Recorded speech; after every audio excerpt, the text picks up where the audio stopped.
आज का जो हमारा लेक्चर है that is the revision class on gravitation.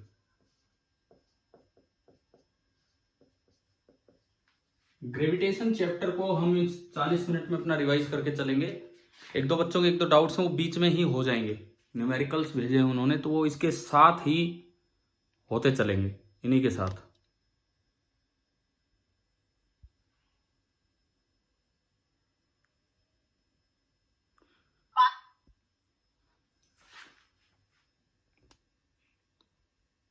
देखो, तो आप सभी जानते हैं कि इस चैप्टर की शुरुआत न्यूटन से भी पहले हो गई थी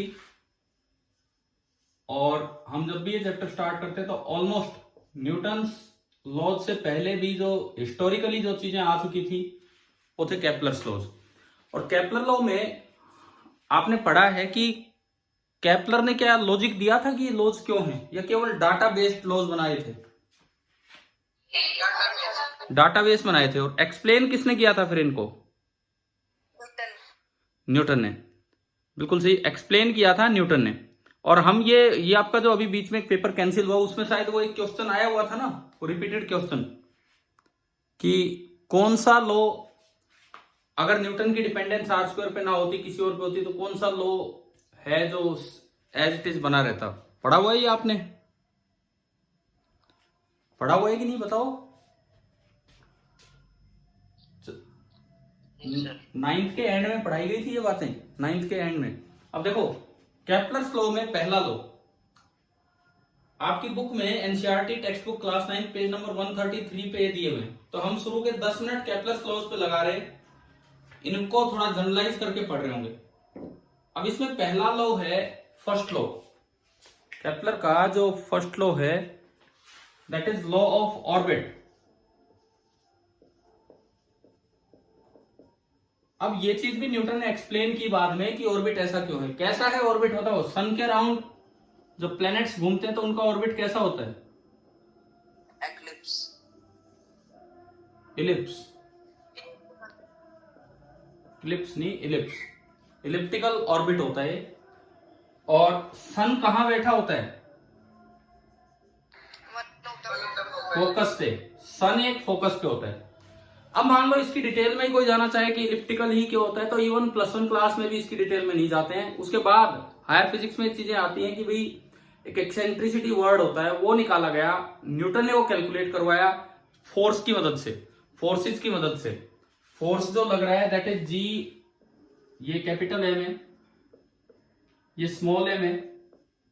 अब ये जो फोर्स लगा इस F is equal to G capital M small M upon are square. इससे एक वर्ड कैलकुलेट, एक्सेंट्रिसिटी, ऑर्बिट की एक्सेंट्रिसिटी कैलकुलेट की गई और उससे पता लगा कि ये इलिप्स है। तो इसकी डिटेल में तो हम चलेंगे नहीं अभी 9th क्लास में। हाँ, बस इतना याद रखेंगे कि अगर ये डिपेंडेंस आर स्क्वायर की बजाय किसी और पे होती, आर की किसी और पावर पे होती, तो क्या ये लॉ सेम रहता? क्या तब भी ऑर्बिट इलिप्टिकली होते या कुछ और चेंज हो सकता था?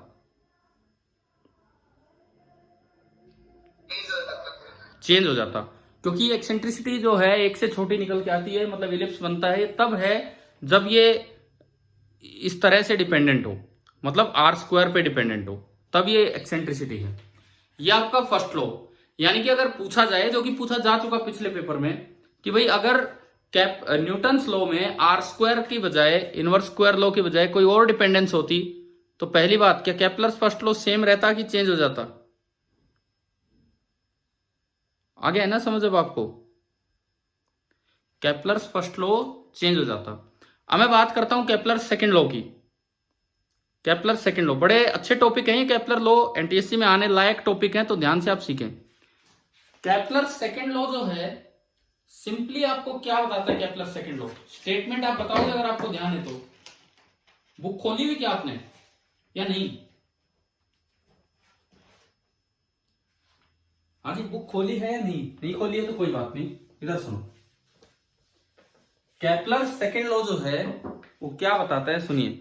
बीच बीच में बच्चों की एंट्री हो रही है तो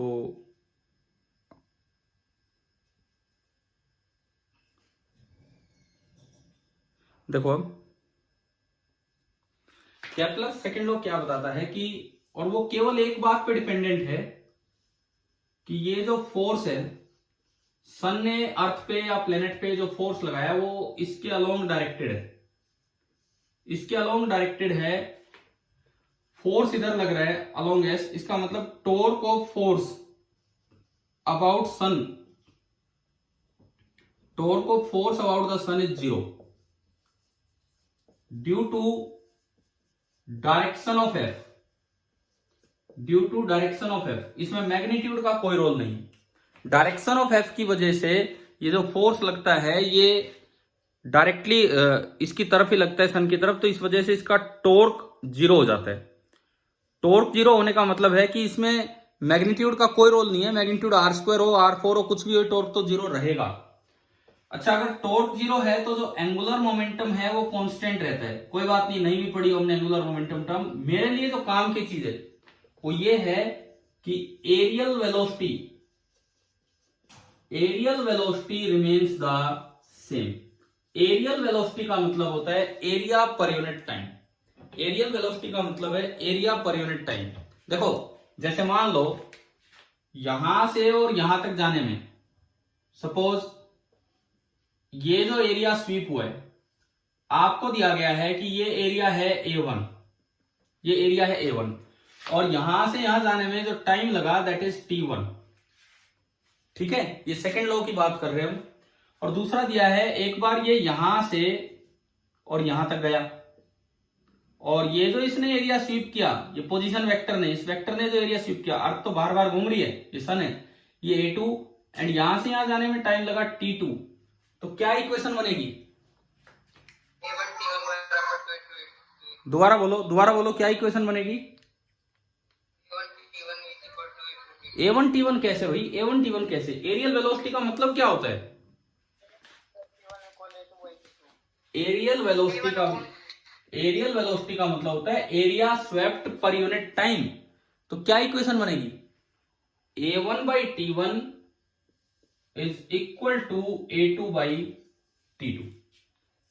क्या एरियल वेलोसिटी वाला कॉन्सेप्ट यूज करना आ गया? सेकेंड लॉ, सेकेंड लॉ कैसे यूज होगा? ठीक है, अब सुनो, इसमें कई बार क्या होता है, जैसे आपको डिवाइड की बजाय मल्टीप्लाई करके लिखना हो, तो आप क्या किया करो, इन दोनों का एलसीएम ले लो, इन दोनों का आप एलसीएम ले लो और फिर उससे दोनों को मल्टीप्लाई कर दो। T1 T2 का एलसीएम मान लो T आ गया, फिर आप क्या करो, इस T से मल्टीप्लाई कर दो और उससे नीचे वाली टर्म हट जाएगी, T इंटू A2/T2। क्या मतलब है? देखो जैसे सपोज कीजिए आपका यूं आ जाए, A1/7 is equal to A1/14 is equal to A2/21, यह आ गया। और आपको इसको अरेंज करना है प्रोडक्ट टाइप में, 2 आ जाए, 3 आ जाए, 4 आ जाए, कितने भी आ जाए, इसलिए मैं कह रहा हूं 2 में तो आप प्रोडक्ट कर दोगे, 3 आ जाए, 4 आ जाए, तो आप क्या करो, इनका एलसीएम ले लो, इनका एलसीएम लेके उससे 14 एंड 21 का एलसीएम कितना? 42। 14 एंड 21 का एलसीएम 42, तो आप इसको दोनों साइड 42 से मल्टीप्लाई कर दोगे तो अपने आप उस फॉर्म में गया कि समथिंग इंटू A1 बराबर समथिंग इंटू A2। क्लियर है? ठीक है, यहां अगर आप देखोगे तो बन गया 3A1 बराबर 2A2। इस लॉ की इंपॉर्टेंस सुनो ध्यान से, अब ये फाइनल रिवीजन है ग्रेविटेशन पे, तो ढंग से लेके चले। फर्स्ट लॉ एक्सेंट्रिसिटी से डिसाइड होता है कि भाई ऑर्बिट कैसा होगा, वो लेस देन 1 आ जाती है तो इसका मतलब ऑर्बिट इलिप्टिकल है, वो डिपेंड करता है फोर्स की डिपेंडेंस ऑन आर पे। सेकेंड लॉ केवल डायरेक्शन, फोर्स की direction along the line joining planet and sun है, तो इसलिए उसका टॉर्क 0, तो इसलिए एरियल वेलोसिटी कांस्टेंट होती है। अब इसमें फोर्स के मैग्नीट्यूड का कोई रोल नहीं है, वो r² पे डिपेंड करे, चाहे किसी पे भी डिपेंड करे, और एरियल वेलोसिटी कांस्टेंट होने का मतलब है इक्वेशन बनेगी A1/T1 is equal to A2/T2।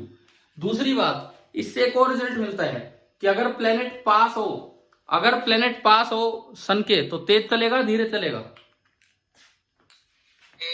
तेज। ये यहीं से आ जाता है, प्लेनेट पास होगा तो झाड़ू की लंबाई छोटी होगी, तो उतने टाइम में ज्यादा चलना पड़ेगा ताकि एरियल वेलोसिटी बराबर हो जाए, मतलब एरिया उतना कवर करने के लिए इसको तेजी से भागना होगा। क्या second law, Kepler second law आपको समझ आ गया है कि नहीं बताओ?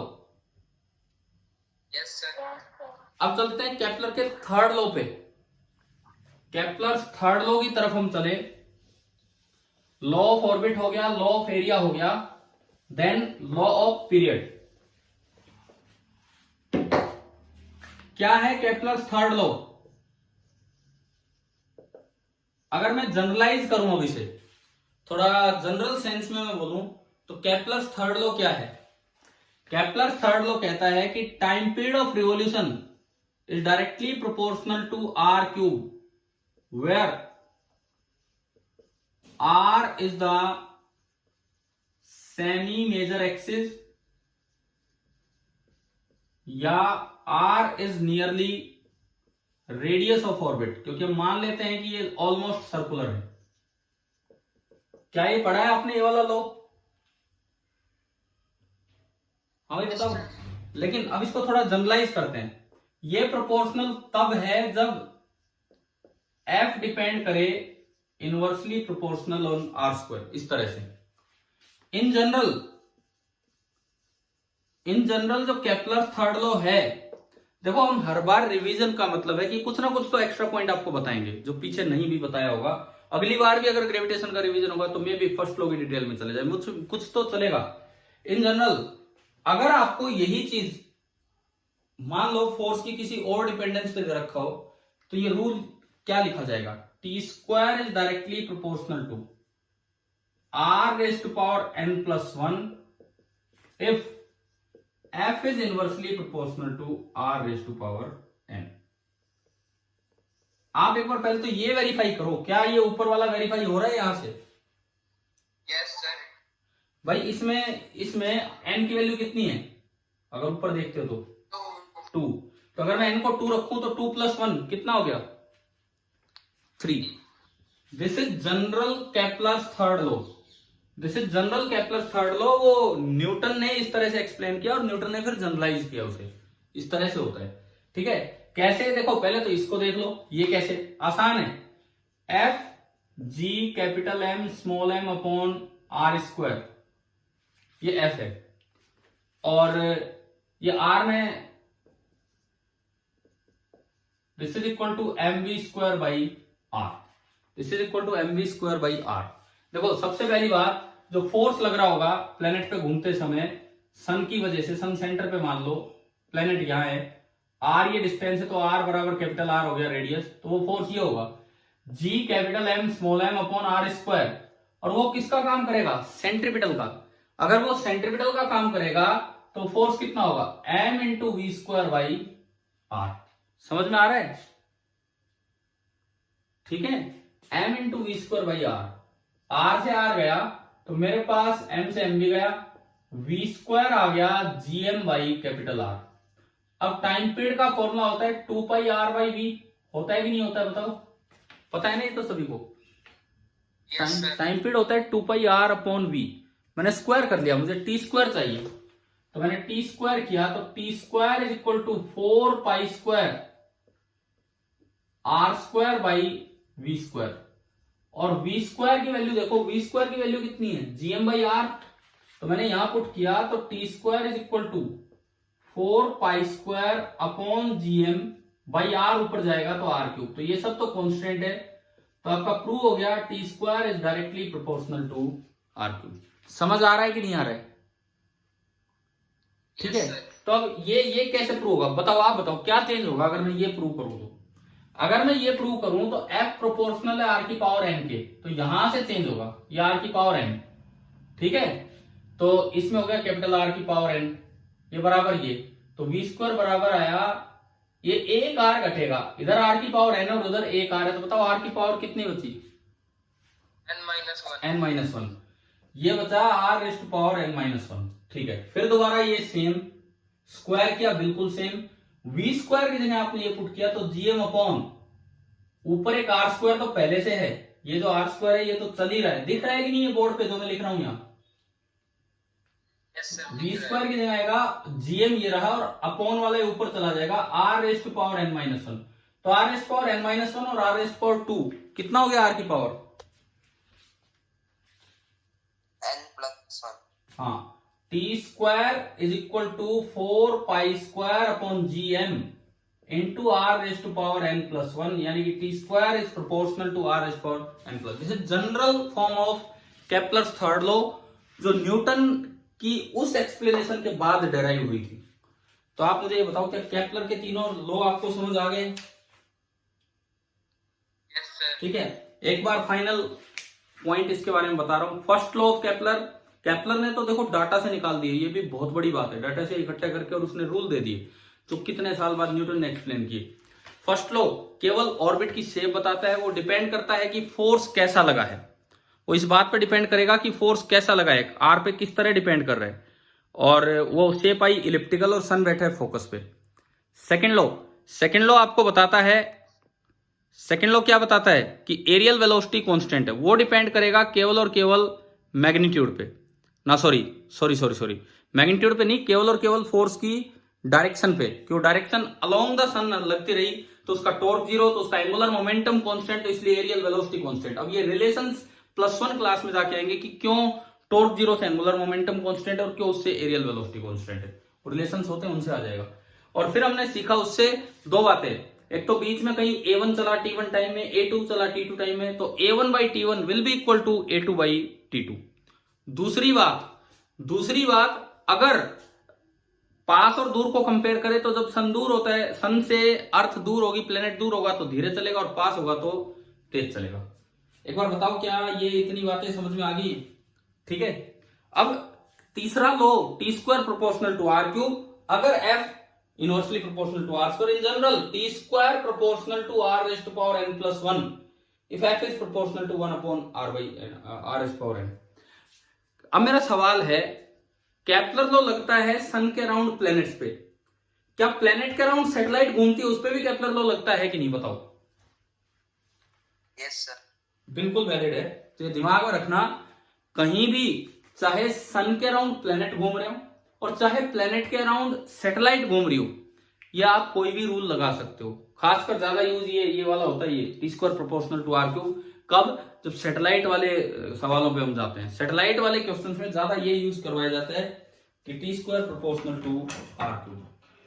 तो अब आपको वो तो बात अच्छे से क्लियर हो चुकी होगी कि अगर न्यूटन्स लॉ r⁴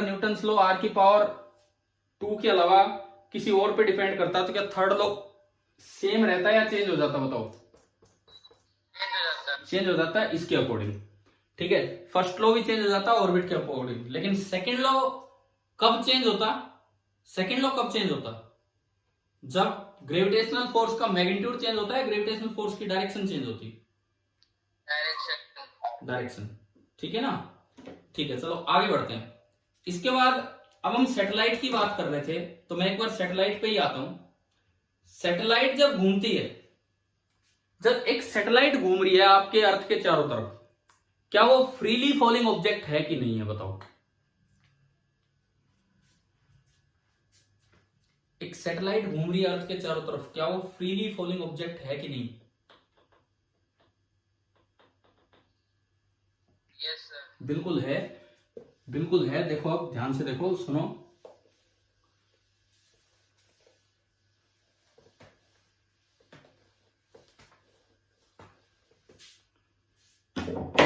देखो, फ्रीली फॉलिंग ऑब्जेक्ट क्या होता है? आपने एक बॉल को ऊपर फेंक दिया, जब वो हवा में है, नीचे आ रही है, तो उसकी acceleration towards the centre of earth है, और कितनी है? g। उसकी acceleration towards the centre of earth है और वो g है। So it is a freely falling object. किसी चीज को आपने ऐसे फेंक दिया, जब वो हवा में है, उसकी acceleration towards the centre of earth है, g है, that is again freely falling object. और g होता है capital G into m upon distance from the earth centre और उसका स्क्वायर, ये आपका g होता है। अब देखो, एक सैटेलाइट जो है वो अर्थ के चारों तरफ घूम रही है, ये अर्थ है, इसके चारों तरफ सैटेलाइट घूमने लग रही है। तो जब सैटेलाइट पे जो फोर्स लग रहा होता है ना अर्थ की वजह से, वो जो फोर्स होता है, इसका मास स्मॉल m मान लो, इसका मास कैपिटल M और ये दूरी स्मॉल r, तो ये जो फोर्स होगा by shell theorem, by solid sphere theorem याद है? वो पढ़ा रखी है आपको। थ्योरम याद है स्फेरिकल Yes, सेल? sir. हाँ, तो करना रिवाइज। तो F is equal to G M M upon are square, ये है। अब अगर आपको एक्सेलरेशन चाहिए तो उसके मास से डिवाइड कर दो, स्मॉल m से, तो that will be equal to F by M, that is equal to G M upon are square, G M upon are square. और जीएम अपॉन आर स्क्वायर उस जगह की एक्सेलरेशन ड्यू टू ग्रेविटी है, चाहे वो surface पे ना हो। तो इसका मतलब अगर इसकी भी एक्सेलरेशन जी है तो it is also a freely falling object. ठीक है, अब मेरा सवाल आ जाए, मैंने किसी चीज को हवा में उछाला है, तो जिस वक्त वो एयर में था तो उसका अपेरेंट वेट कितना है? मैंने किसी चीज को हवा में उछाला है, जिस वक्त वो एयर में था उसका अपेरेंट वेट कितना है? बताओ, जिस वक्त वो एयर में था उसका अपेरेंट वेट कितना है? 0। एक फ्रीली फॉलिंग ऑब्जेक्ट का हमेशा वेट कितना ऑब्जर्व होगा? 0। मतलब अगर आप उसको अगर आप एक वेइंग मशीन के साथ उछाल दो ना, वेइंग मशीन के साथ उछाल दो तो भी उस पर नॉर्मल रिएक्शन 0 होगा। मैंने चाहे ऐसे उछाला, चाहे उसको वेइंग मशीन पे रख के उछाल दो, चाहे ऐसे उछाल दो, तब भी उसका जो रीडिंग दिखाएगा वो 0 होगा, क्योंकि नॉर्मल रिएक्शन शो कितना करेगा, कॉन्टेक्ट फोर्स कितना दिखाएगा, वो 0। समझ में आ रहा है? ये एक बहुत अच्छा सवाल है। सैटेलाइट का तो बच्चे कर ही आते हैं। भाई आपसे पूछा जाए सैटेलाइट में कोई ऑब्जेक्ट है, उसका वेट कितना होगा? आपको पता है कि नहीं? वेटलेसनेस वाली बात, Yes, sir. वो तो पता है, लेकिन क्वेश्चन जब ये आता है ना कि मैंने यहाँ पे अर्थ पे को ऊपर उछाला है, जब वो हवा में था तो उसका अपेरेंट वेट बताओ, तो वहां तो आधे लोग सोचते हैं वेट तो वही है जो है, वेट तो वही है, लेकिन अपेरेंट वेट का मतलब है कि अगर हवा में उछलते समय उसके साथ मशीन अटैच कर दी जाए तो मशीन कितना रीड करेगी? मशीन बिल्कुल रीड नहीं करेगी, क्योंकि मशीन खुद गिर रही है, आदमी खुद गिर रहा है, कोई समझ ही नहीं रहे, तो इसका मतलब नॉर्मल रिएक्शन, कोई कॉन्टेक्ट है लेकिन कंप्रेशन नहीं है, तो नॉर्मल रिएक्शन होगा 0। तो ये बात आप याद रखें, जितने भी फ्रीली फॉलिंग ऑब्जेक्ट्स होते हैं, जो सैटेलाइट में हो चाहे यहां हो, उन सब का अपेरेंट वेट कितना होता है? कितना होता है? 0। इसीलिए सैटेलाइट के अंदर आपको वेट 0 नजर आएगा। सैटेलाइट के अंदर आपको वेट किसकी वजह से? भाई एक चीज का ध्यान रखना, वेट ड्यू टू अर्थ। एक सैटेलाइट के अंदर आपको जो वेट नजर आएगा ड्यू टू अर्थ, वो 0 नजर आएगा। अगर आपके पास कोई और हैवी ऑब्जेक्ट है, हो सकता है कि वो अपना ग्रेविटेशनल फोर्स इतना लगा दे कि आपको वेट महसूस हो रहा हो। और ग्रेविटेशनल ऑब्जेक्ट क्या हो सकता है? पता लगे पड़ोस में कोई और प्लेनेट है, पता लगे सैटेलाइट ही इतनी हैवी है, सैटेलाइट ही इतनी हैवी कि उसने ही अपना सफिशिएंट वेट बना रखा है। तो थोड़ा सा इन स्पेशल कंडीशंस का हमें ध्यान रखना होता है। मतलब अक्सर जब तक ना बोला जाए तो हम ये मानते हैं कि सैटेलाइट में वेट 0 होता है, लेकिन वो वेट किसकी वजह से 0 होता है? किसकी वजह से? Due to Satellite. अरे नहीं, वेट ड्यू टू अर्थ की वजह से 0 होता है। If nothing is specified then we consider the weight only due to earth. अगर कुछ भी नहीं बोला है तो हम कंसीडर कर रहे होते हैं वेट ड्यू टू अर्थ। तो यानी कि एक बात तो ये याद रखो, फ्रीली फॉलिंग ऑब्जेक्ट का हमेशा अपेरेंट वेट 0 होता है। दूसरी बात, सैटेलाइट में हमेशा वेटलेसनेस होती है ड्यू टू अर्थ। अगर वहां कोई और हैवी ऑब्जेक्ट आ जाए तो उसकी वजह से वेट हो भी सकता है, वो हम कंसीडर यहां नहीं कर रहे होते जब हम अर्थ के अराउंड सैटेलाइट का मोशन दिखा रहे होते हैं। तो हाँ जी भाई, ठीक है, बताओ यहां तक आया समझ?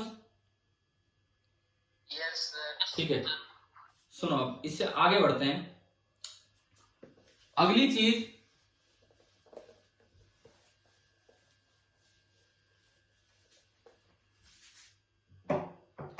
एक अच्छे टॉपिक आपके ये है कि variation in value of G, है ना आपके 9th क्लास में topic, variation in the value of G with height and with depth. ठीक है, पहली बात, वेरिएशन विद हाइट, सबसे पहली बात वेरिएशन विद हाइट। हाँ जी बोलो भाई, क्या फॉर्मूला है? अगर आप अर्थ सरफेस से एच हाइट ऊपर चले जाएं तो एक्सेलरेशन ड्यू टू ग्रेविटी कितनी हो जाएगी अगर सरफेस पे जी है तो? G/1 plus H/R को हाँ, ये है सही फॉर्मूला, ये है जो हर जगह वैलिड है। पहला formula G dash is equal to G upon, इसका मतलब रिवीजन तो किया है और करके रखो अब ढंग से, 1 प्लस एच बाई आर का होल स्क्वायर। और ये जो जी डैश है दिस इज लेस देन जी, ये जो जी डैश है दिस इज लेस देन जी, ये है। ठीक है, उसके बाद सुनो, अगर स्मॉल हाइट की बात करें, for small height G dash का क्या फॉर्मूला होता है बताओ? 1 minus 2h upon r. अच्छा, मान लो जैसे पता कैसे लगेगा कि ये स्मॉल हाइट पे है कि ज्यादा हाइट पे? पहली बात, अगर आपको हाइट ही दे रखी हो, क्वेश्चन में हाइट ही दे रखी हो और जी पूछा हो, तो देखो 6400 किलोमीटर के मुकाबले वो हाइट कितनी है। अगर 10-15 किलोमीटर तक है या उससे कम है या मीटर्स में है तो ये स्मॉल हाइट है, तो आपका ये फॉर्मूला लग जाएगा। और अगर वो हाइट चल रही है in terms of capital R, r/2, r/4, तो आपका फॉर्मूला ऊपर वाला लगेगा। दूसरी बात, अगर परसेंटेज में दे रखा है परसेंटेज चेंजेस 0.1%, 1%, इतना ही चेंज हो रहा है तो बात अलग है। पता लगे चेंज बहुत हाई परसेंट हो गया तो वो इसमें पॉसिबल नहीं है, वो तो फिर आपका ऊपर वाले में ही पॉसिबल होगा। जैसे मान लो आप ज्यादा हाइट पे गए, जनरल वाला हम पढ़ते हैं, अभी ज्यादा हाइट पे हम गए, मैं यहां से चला गया यहां एक्सेलरेशन है g और यहां एक्सेलरेशन है g डैश, और एक ठीक ठाक सा परसेंटेज चेंज मुझे नजर आ रहा है, इस तरह का कुछ है। तो अब अगर मुझे निकालना हो कि कितना परसेंट चेंज हुआ तो कैसे निकाले, या जी डैश कितने परसेंट हो गया या चेंज कितने परसेंट है? सबसे पहली बात तो g dash is how much percent of g, ये निकालना हो तो इसका तो तरीका है g dash by g into 100, g dash by g into 100, इस तरह से। लेकिन अगर पूछा हो परसेंटेज चेंज तो वो होगा g माइनस जी डैश, ये चेंज है पॉजिटिव वैल्यू, अपॉन g और इंटू 100। ठीक है, परसेंटेज चेंज इतना होगा, मैंने वैल्यू पुट की g माइनस g upon 1 plus h by r का whole square divided by g और इंटू 100। g कॉमन आके कैंसिल हो गया और ये आया 1 माइनस 1 अपॉन, ये रटने नहीं है, फॉर्मूले नहीं याद करने हैं, बस इस तरह से थोड़ा आपको ध्यान देना है कि ये फॉर्मूला ज्यादा लगता है, वो फॉर्मूला कम लगता है, 1 माइनस 2h बाई आर वाला फॉर्मूला कम लगता है। पर मुझे लगता है यार आप इतने तो समझदार हो कि अगर विद हाइट विद डेप्थ वाले क्वेश्चंस आते हैं तो मुझे लगता है कि शायद आप कर ही देंगे उन सवालों को। हाँ कि ना बताओ? Yes sir. ठीक है, हो जाएंगे ये चीजें, तो इसमें कोई खास बात है ही नहीं।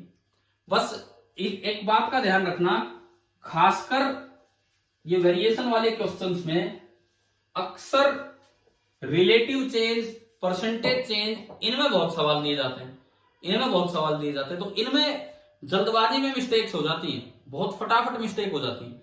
जैसे मान लो एक बात बताओ, मैं कहता हूं कि आप कुछ नीचे उतर के आए, ये अर्थ की सरफेस, आप कुछ नीचे उतर के आए, तो बताओ जी बढ़ेगा कि कम होगा? जल्दी बोलो। बढ़ेगा। अब सपोज यहां जो वैल्यू थी, यहां कुछ भी वैल्यू थी g0 और यहां उसकी 3 टाइम्स हो गई है, आपसे पूछा जाए परसेंटेज चेंज बताओ, तो कैसे निकालोगे परसेंटेज चेंज कितना हुआ?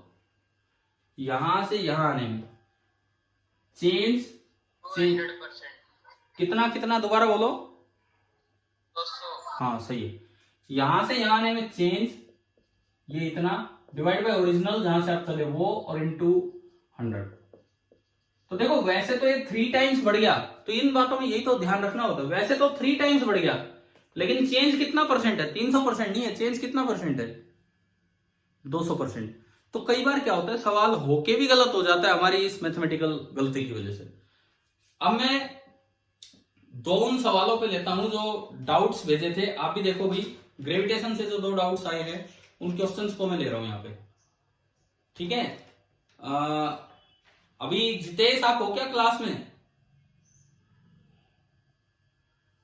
जितेश नहीं है, कोई नहीं, देखो जितेश ने 2 क्वेश्चंस भेजे थे, वो देख लीजिए आप। पहला सवाल सुपरपोजिशन प्रिंसिपल पे था, उनका पहला सवाल ये था कि एक मास है ए और बी। मैं अगर हो पाएगा तो मैं इसके साथ लिंक कर दूंगा, नीचे डिस्क्रिप्शन बॉक्स में दोनों सवाल लिंक कर दूंगा, ये जो भी भेजे गए हैं आप। लेकिन सुनो क्या है, ए पे रखा है मास m और बी पे रखा है मास 3m। इन दोनों के बीच की डिस्टेंस आपको दे रखी है क्वेश्चन में y।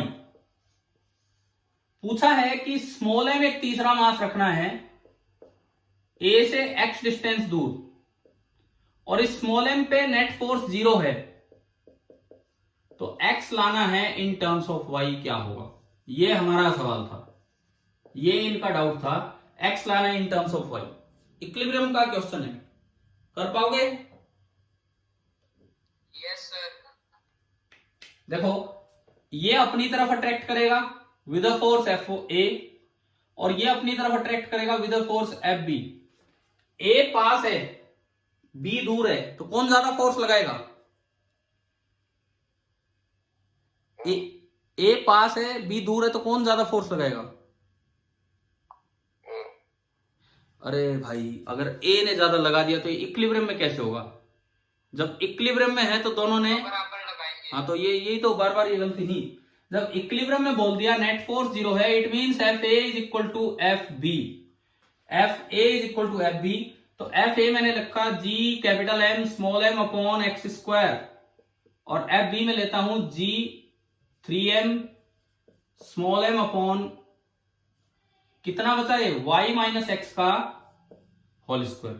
GMM से GMM गया, क्रॉस मल्टीप्लाई मैंने किया तो 3x square is equal to y minus X का होल स्क्वायर। अब ऐसे क्वेश्चन में स्क्वायर खोलने की बजाय आप दोनों साइड अंडर रूट ले लो, तो √3x is equal to y minus X. X को इधर उठा लाओ, कॉमन आया 1 plus √3 is equal to y, और यहां से x एक बार में निकल के आ गया y अपॉन 1 प्लस √3।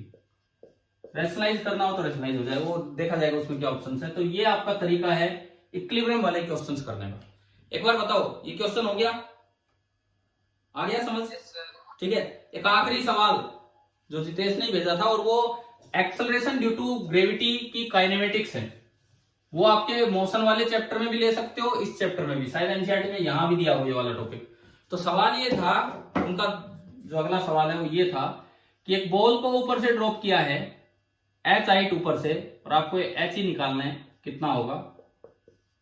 लेकिन एक जो जानकारी उस सवाल में दे रखी है वो ये दे रखी है कि आखिरी सेकंड में वो 7/16 टाइम्स चलता है h का। टकराने के जो लास्ट सेकंड में जो उसने डिस्टेंस कवर किया है that is 7/16 h in last second. तो आपको h बताना है कि क्या होगा। सवाल आ गया समझ? ठीक है, तो ये बताओ अगर 7/16 लास्ट सेकंड में चला, मैं कहता हूं t बराबर 0 पे इसको थ्रो किया, n सेकंड इसको टाइम लगा, तो n-1 सेकंड तक ये कितना चल चुका था? h में से ये घटाओगे तो बताओ कितना बचा ये? 9h। अब आप यहां से एक बार तो a से b की इक्वेशन लगा लेंगे और एक बार a से c। मैंने a to c इक्वेशन लगाई, s is equal to ut plus half at square, ut 0 half into a g into t n है, n का स्क्वायर और s h। बताओ क्या फर्स्ट इक्वेशन आ गई समझ? ठीक है, second equation 9h/16 is equal to half into g into n-1 का होल स्क्वायर। क्या दोनों इक्वेशंस बनानी आ गई? ठीक है, अब इससे आप डिवाइड कर लो या h की वैल्यू पुट कर दो, जो भी करो, पहले n निकाल लो और फिर n को वापस पुट करो। लो कर ही लेते हैं। मैंने 1 से 2 को डिवाइड किया, h अपॉन ये, तो ये बचा 16/9, हाफ जी से हाफ जी गया, और ये आया n अपॉन n-1 का होल स्क्वायर। आया क्या? समझ आ गया कैसे बनी है? ठीक है, और 16/9 है 4/3 का स्क्वायर, स्क्वायर से स्क्वायर गया, क्रॉस मल्टीप्लाई किया, 4n-4 is equal to 3n, 4n-3n, n बराबर 4। तो हमें पता लग गया 4 सेकंड में नीचे आया। 4 सेकंड में नीचे आया तो हाइट आ गई, 4 सेकंड में नीचे आया तो हाइट आ गई हाफ इंटू जी 9.8 इंटू 4 का स्क्वायर, यानी कि 8, 9.8 इंटू 8, अब उस क्वेश्चन में 80 कोई ऑप्शन नहीं था, तो 8 से मल्टीप्लाई करो, 9.8 ये रख के 9.8 रख के कर लो, 8 8 64 6 9 72 6 78 78.4 मीटर, ये उसमें था एक ऑप्शन। तो ये दोनों डाउट्स क्लियर हो गए ना, जिनके थे उनके तो छोड़ो, आपके तो हो गए, बाकी सबको तो समझ में आ गया कैसे हुआ है। Yes, sir. ठीक है, अब देखो मैंने एक ये जो न्यूटन्स लॉ है, सॉरी ग्रेविटेशन है, ये आपके एनसीईआरटी टेक्स्ट बुक है, इसी को देख के मैं रिवीजन करवा रहा था। इसमें केपलर लॉ वाला एक टॉपिक है, यूनिवर्सल लॉ ऑफ ग्रेविटेशन का, उसमें हमने यूज कर दिया, वहीं रिवाइज हो गए। कुछ क्वेश्चन पिछले पेपर में आ चुके हैं कि इसमें एक सवाल है, does the Apple attract the earth, जब एप्पल टूट के नीचे गिरता है तो क्या धरती ऊपर आती है, ये सवाल था पिछले पेपर में जो कैंसिल हुआ आपका, Yes, sir. है ना, तो ये तो वहां आ चुका है। उसके बाद अच्छा, मून पे ग्रेविटी कितनी हो जाती है, मून पे ग्रेविटी 1/6 है ना, ये तो सबको पता ही है। मून पे जो ग्रेविटी है वो वेट ड्यू टू मून है या वेट ड्यू टू अर्थ है, जल्दी बोलो, टाइम फिनिश होने वाला है। मून पे जो वेट है वो वेट ड्यू टू अर्थ है, वेट ड्यू टू मून है 1/6,